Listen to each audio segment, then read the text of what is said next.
That water sitting at the bottom of your washer is not random. Something stopped the drain cycle, and the machine is giving you clues.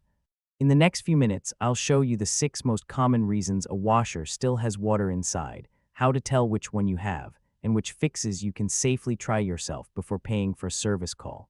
Reason number 4 is the one most people completely miss, and it costs them hundreds of dollars in unnecessary service calls. Reason number 1 is the drain pump filter, also called the coin trap. On many front-load washers, this filter sits behind a small access door near the bottom front of the machine. On some top loaders, there may not be an easy front access panel. The pump and filter area may be underneath or behind the machine. The drain pump's job is simple. It pushes dirty water out of the tub and into the drain hose. Inside that pump is an impeller. That's the small spinning blade that moves water. Before debris reaches that impeller, many machines use a filter or trap to catch lint, coins, hairpins, buttons, pet hair, and sometimes small clothing items. When that filter is partly blocked, water drains slowly. When it is fully blocked, the pump may run, but water cannot pass through. Think of it like trying to drink through a straw with lint packed inside it. The motor is trying, but hydraulically, the water has nowhere to go. If debris reaches the impeller, it can also stop the blade from spinning. You may hear a humming or buzzing sound during the drain cycle. The washer may stop with water still inside. Clothes come out soaking wet. Front loaders may show drain-related error codes, depending on the brand. You may also notice the machine taking much longer than normal to finish.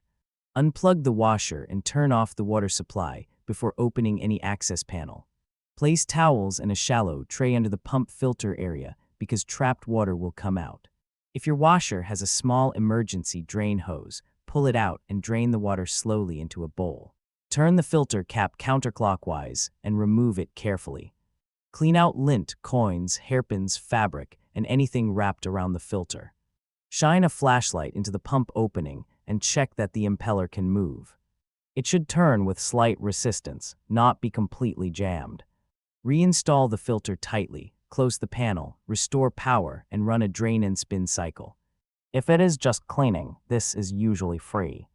If the filter cap is cracked or damaged, replacement parts commonly range from about $10 to $50, but prices vary by model. But if the filter is clean and the washer still will not drain, the next suspect is not inside the machine, it is behind it. Reason number 2 is the drain hose. This is the hose that carries water from the washer to your home's drain system. The drain pump can only move water if the hose gives it a clear path.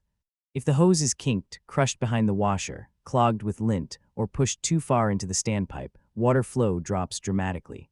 The pump may run normally, but the water cannot escape fast enough. Drain hose height also matters. If the drain hose is too low, water can siphon out while the washer is filling. Siphoning means gravity pulls water out continuously, like a hose draining a fish tank. If the drain is too high, the pump has to lift water farther than it was designed to, and some washers may drain poorly or stop with water inside. Many full-size washers require the standpipe or drain point to be around 30 or 39 inches minimum, and up to about 96 inches maximum from the floor or washer base, but this varies by brand and model. Check your manual because compact machines and European-style machines can have different limits. Look for a hose flattened behind the washer, sharp bends, water draining slowly, gurgling from the standpipe, or the washer stopping with water still inside after trying to pump out. You may hear the pump run, but the water level barely changes. Unplug the washer and turn off the water supply before moving the machine. Carefully pull the washer forward just enough to inspect the drain hose. Straighten any kinks and make sure the hose is not crushed between the washer and wall. Check that the hose is not shoved too far down into the standpipe. It should have an air gap and should not be sealed airtight. Remove the hose from the standpipe and look for lint clogs or small clothing items. Reinstall the hose at the correct height using the factory hose guide or clip. Run a drain and spin cycle while watching the standpipe for overflow. Repositioning the hose is free. A replacement drain hose commonly costs around $15 to $60, depending on length and model. If plumbing changes are needed, repair costs vary, consult a local technician or plumber for a quote. If the hose is clear and installed correctly, then we move back inside the machine to the part doing the actual pumping. Reason number 3 is a failed drain pump motor. The drain pump uses an electric motor to spin the impeller. When the control system tells the washer to drain, voltage is sent to that pump motor. The motor spins, the impeller moves water, and the water exits through the drain hose. There are a few ways this pump can fail. The motor winding can burn out. That means the copper wiring inside the motor can no longer create the magnetic force needed to spin. The impeller can seize from debris, like a coin, screw, or hairpin. On some older motor designs, a capacitor can fail. A capacitor is a small electrical component that helps certain motors start turning. Here is the key difference. A clogged pump often hums or buzzes because the motor is trying to turn but cannot move water. A dead pump may be silent during the drain command. A seized pump may hum, get hot, and move no water at all. The washer reaches the drain part of the cycle and either hums without draining, clicks and does nothing, or stays completely silent. You may smell a faint hot electrical odor if the pump has been struggling. The machine may work normally until it needs to drain, then stop. Unplug the washer and turn off the water supply before accessing the pump.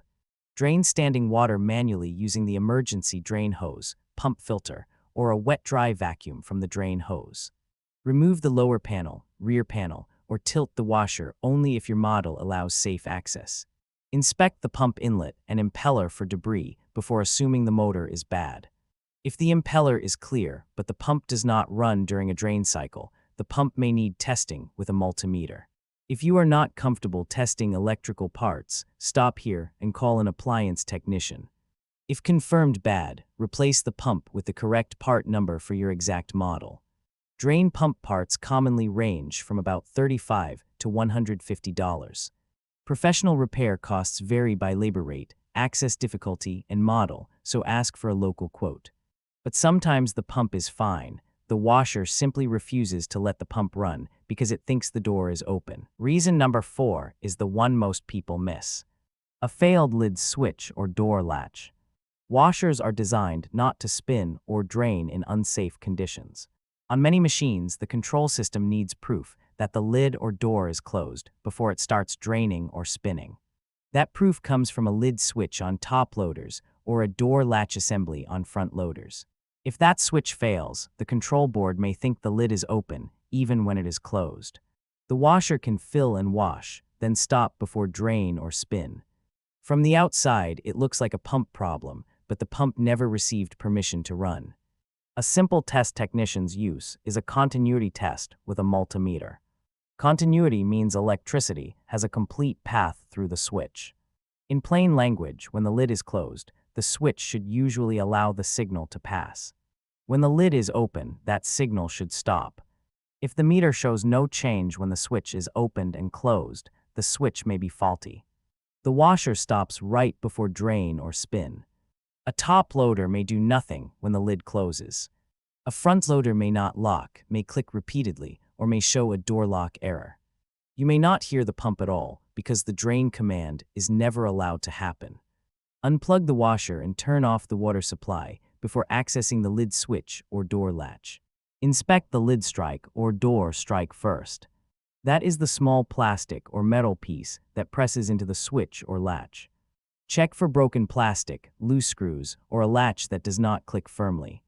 For a top loader, locate the lid switch area under the top panel or near the lid opening. For a front loader, remove the door boot clamp only if you are comfortable, then access the door latch assembly.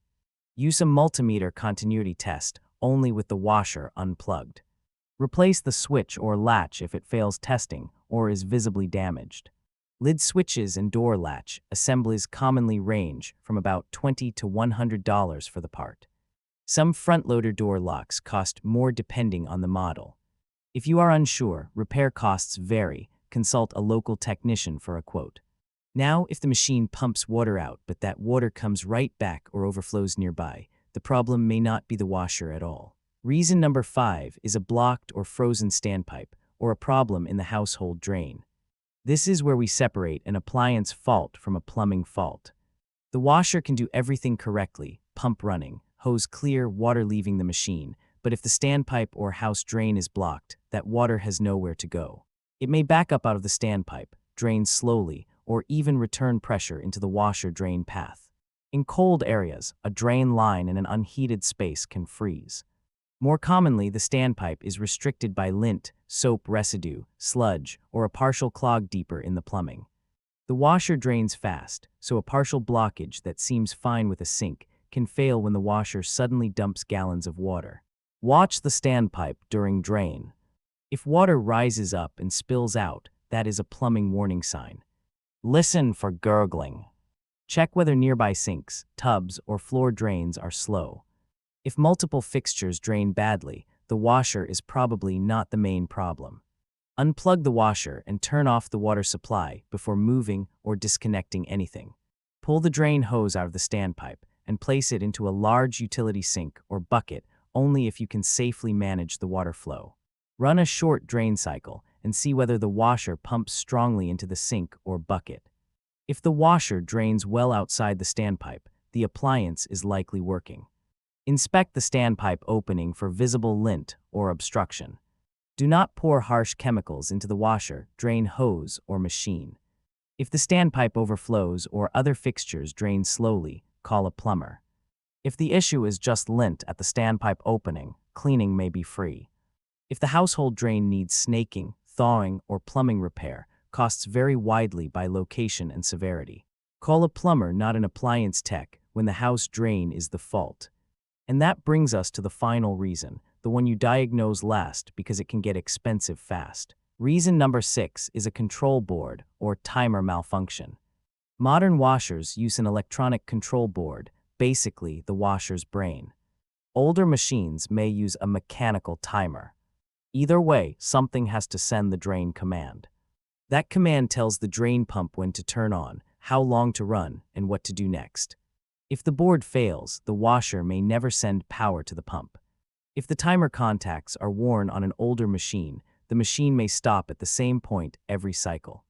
But this is usually the last diagnosis, not the first. Why?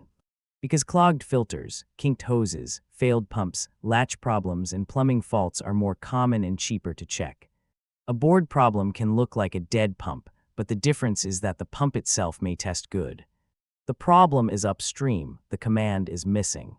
The washer stops mid-cycle at the same point. Drain-only or spin-only cycles do not respond correctly. Buttons may freeze, lights may flash strangely, or the machine may show control-related error codes. You may hear no pump sound, even though the door lock works and the pump tests good. Unplug the washer and turn off the water supply before removing any control panel or access cover. Reset the machine by leaving it unplugged for a few minutes, then try a drain and spin cycle. Confirm the pump filter is clean, the hose is clear, the latch works, and the house drain is not blocked. Check the wiring harness to the pump for loose, corroded, or damaged connectors. Do not replace a control board just because the washer will not drain. Definitive control board diagnosis usually requires a technician with a wiring diagram, multimeter, and sometimes manufacturer diagnostic mode. If the board or timer is confirmed faulty, replace it with the exact part number for your model. Control boards and timers are usually among the more expensive washer parts.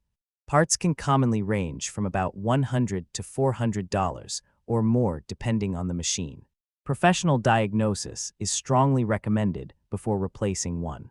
So before you buy parts, here is how to keep this problem from coming back. Clean the drain pump filter monthly if your washer gets heavy use, or quarterly for light use. That is a practical maintenance habit, not a universal manufacturer rule. Run a drum clean or maintenance wash cycle so detergent residue, lint, and grime do not build up inside the system. Check pockets before every load, because coins, tissues, screws, hairpins, and underwire are exactly the kind of objects that end up in the pump. Inspect the drain hose once a year and anytime the washer is moved, because one crushed hose behind the machine can mimic a major failure. Do not overload the washer, because overloaded clothes shed more lint, trap more water, and push debris harder through the drain system. If your washer still has water inside, start in this order. Filter, hose, pump, door switch, household drain, then control board. That order saves money because it checks the simple mechanical problems before the expensive electrical ones.